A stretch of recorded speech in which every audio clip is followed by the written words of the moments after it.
नमः शिवाय। हर हर महादेव। श्रावण मास चल रहा है और श्रावण मास का आज दूसरा दिन है और मंगलवार है। आज सुनेंगे श्रावण मास के दूसरे अध्याय की कथा। मंगलवार होने के कारण यह व्रत मंगला गौरी के नाम से भी जाना जाता है। कथा प्रारंभ करने से पहले सभी माता बहनों से अनुरोध है कि कमेंट बॉक्स में हर हर महादेव जरूर लिखें। आइए शुरू करते हैं मंगला गौरी व्रत कथा।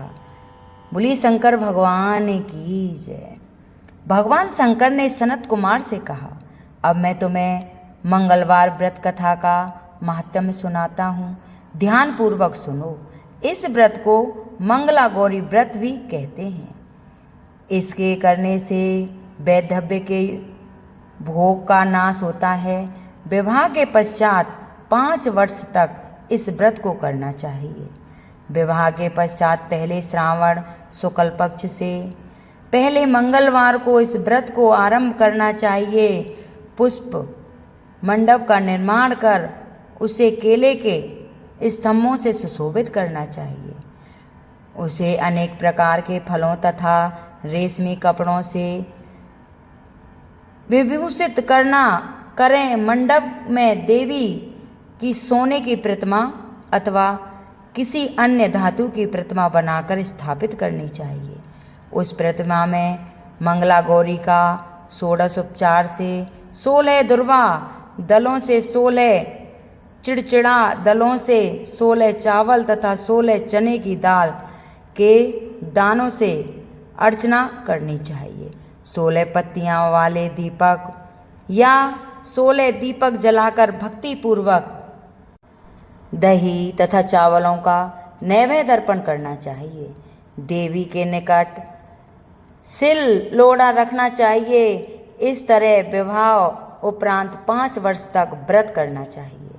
5 वर्ष पश्चात उद्यापन करके माता को बयाना देना चाहिए।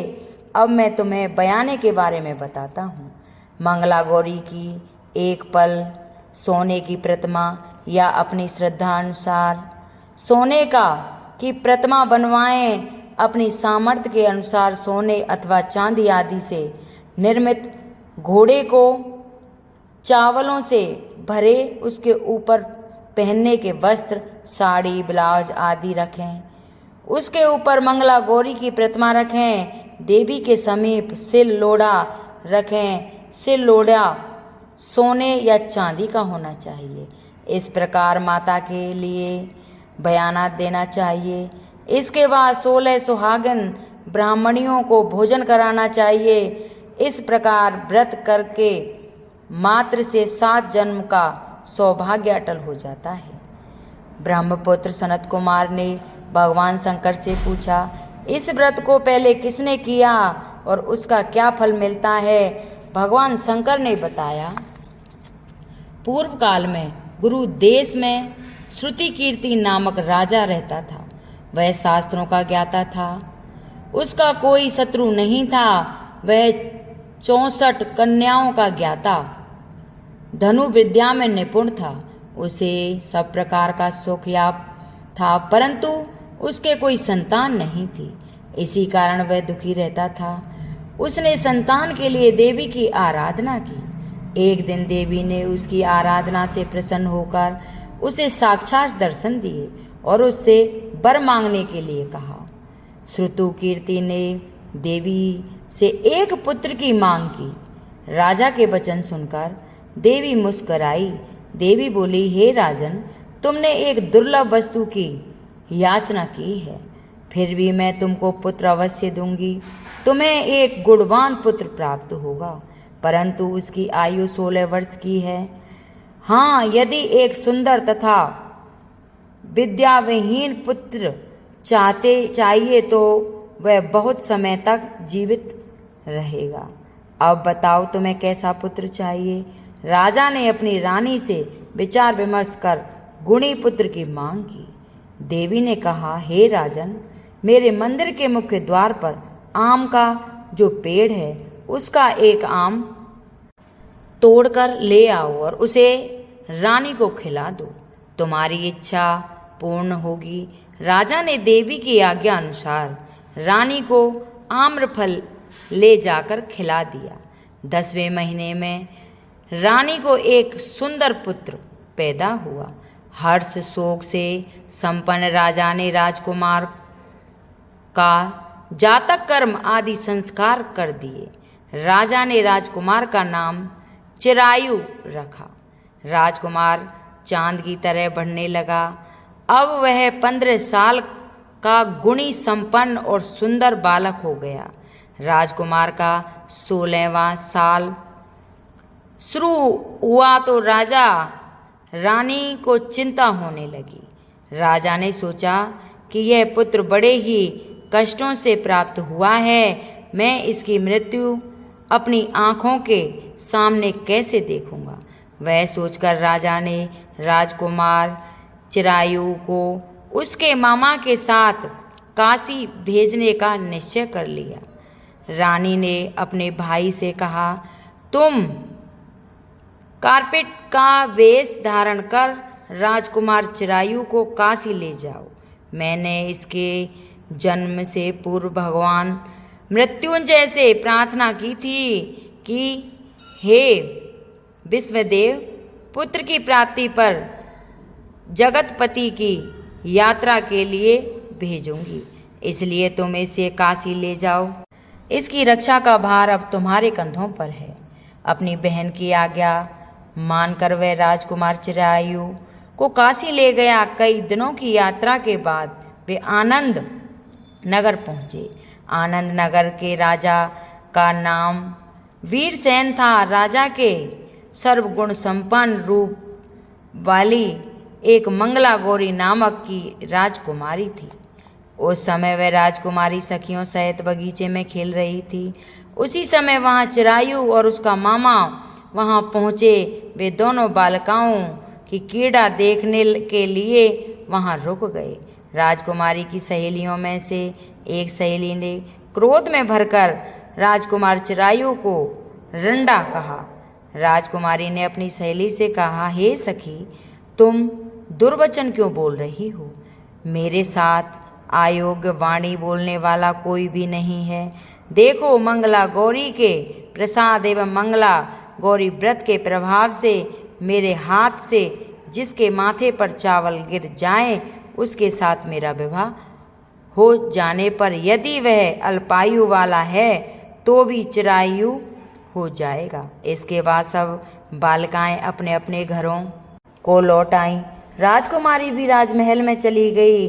उस दिन राजकुमारी मंगला गौरी का विवाह बाल्य देश के राजा दृढ़धर्मा के पुत्र सुकेत के साथ होने वाला था, परंतु सुकेत मूर्ख, कुरूप और बहरा था। इस बात का पता राजा वीरसेन को नहीं था।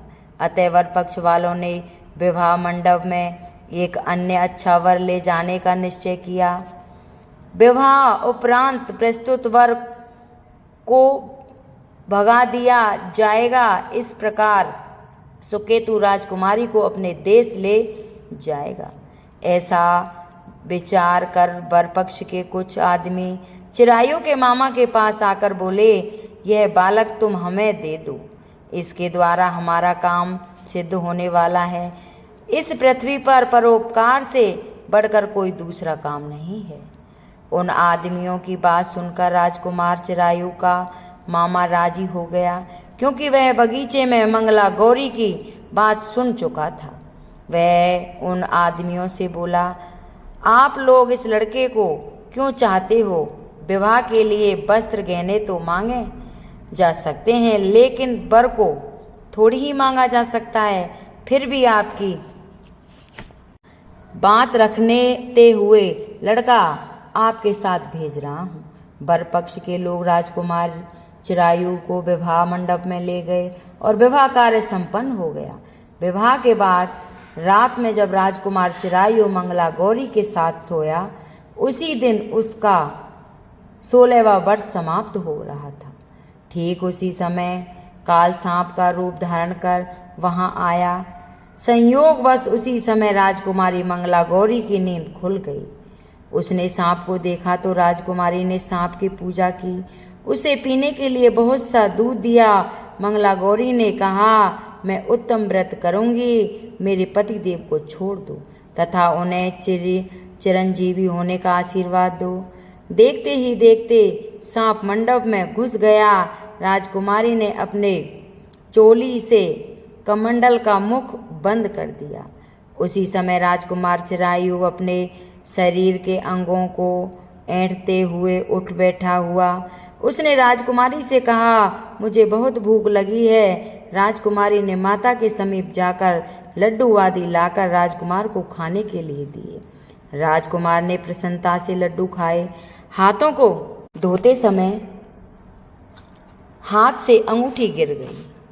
वह पान खाकर फिर सो गया। राजकुमारी मंडप में बंद सर्प को बाहर फेंकने गई, लेकिन विवाह के विधान से बाहर जाने पर चमकते हार की कांति देख वह चकित रह गई। उसने हार को पहनने गले में पहन लिया। कुछ रात शेष रहने पर चिरायु का मामा उसे ले गया। चिरायु के जाने से के बाद वर पक्ष के लोग सुकेतु को ले आए। मंगला गौरी ने सुकेतु को देखा तो वह बोली, यह मेरा पति नहीं है। सभी बाराती कहने लगे, सुबह यह तुम कहाँ रही? यह कोई पहचान ही है, बताओ। इस पर मंगला गौरी ने कहा, रात को मेरे पति ने मुझे जो जड़ाऊ हार दिया है, उसे हार के रत्नों की सुंदरता के बारे में यह बताए। रात्रि में अम्र सचेत के समय मेरे पति देव का केश युक्त मेरे पैर जांग में लगा हुआ है। उसे देखकर सब लोग बताएं कि यह पैर का निशान किसका है। रात्रि के समय जो बातचीत हम दोनों ने के बीच हुई थी तथा जो भोजन करा था उसके बारे में भी यह बताए। सुकेतु मंगला गौरी के एक भी प्रश्न का उत्तर न दे सका। इस पर कन्या पक्ष वालों ने बारात को बिना दुल्हन के वापस भेज दिया। मंगला गौरी के पिता महाराज वीरसेन ने एक महान यज्ञ कराया। उसे यह भी पता चल गया कि वर पक्ष वालों ने अपने कुरूप राजकुमार के स्थान पर किसी अन्य सुंदर युवक को विवाह के मंडप में ले आए थे और उसे अनजान युवक के साथ मंगला गौरी का विवाह हुआ था। अब वह मंगला गौरी राजमहल के बरामदे में एक चिक्की ओट में बैठ गई और आते जाते प्रत्येक व्यक्ति को देखने लगी। इधर चिरायु भी वहाँ के हाल चाल जानने की इच्छा से अपने मामा के साथ उधर आया। जैसे ही चिरायु महल के आगे से गुजरा तो मंगला गौरी ने उसे पहचान लिया। वह अपने पिता राजा वीरसेन से बोली, यह आदमी जो अभी अभी आया है यह मेरा पति है। राजा ने दोनों मामा भांजों को बुलाया। मंगला गौरी की बताई हुई निशानियां चिरायु में मौजूद थीं। राजा ने विवाह उत्सव के वस्त्र आभूषण आदि अश्व गज रथ तथा बहुत सी चीजें देकर मंगला गौरी को विदा किया। मामा अपने भांजे चिरायु की तथा मंगला गौरी को लेकर अपनी बहन के यहाँ चल दिया। जब चिरायु के मामा माता पिता ने उसके आने का समाचार सुना तो उसे विश्वास ही नहीं हुआ, क्योंकि भाग्य विपरीत कैसे हो सकता है। इसी बीच चिरायु अपने माता पिता के पास पहुंच गया और उनके चरण स्पर्श किए। पुत्र वधू को उस सास ने अपनी गोदी में बिठाकर सब बातें पूछी। मंगला गौरी ने उसको व्रत महत्म तथा पिछला समस्त घटनाक्रम बतलाया। मंगला गौरी के कारण ही तभी से यह व्रत मंगला गौरी के नाम से प्रसिद्ध हुआ है। इसे जो भी सुनेगा अथवा इसका कीर्तन करेगा उसके सभी मनोरथ सिद्ध हो जाएंगे। श्री सूत जी बोले, हे ऋषिगण, भगवान शंकर ने सनत कुमार से इस व्रत को कहा है और इस कार्य की सिद्धि वाले व्रत को सुनकर गदगद हो उठे। उनको इसके सुनने से परम आनंद की प्राप्ति हुई है। बोलिए शंकर भगवान की जय। अगर ये मेरी कथा किसी को अच्छी लगी हो तो लाइक सब्सक्राइब करें, शेयर करें और कमेंट बॉक्स में हर हर महादेव जरूर लिखें। बोल शंकर भगवान की जय।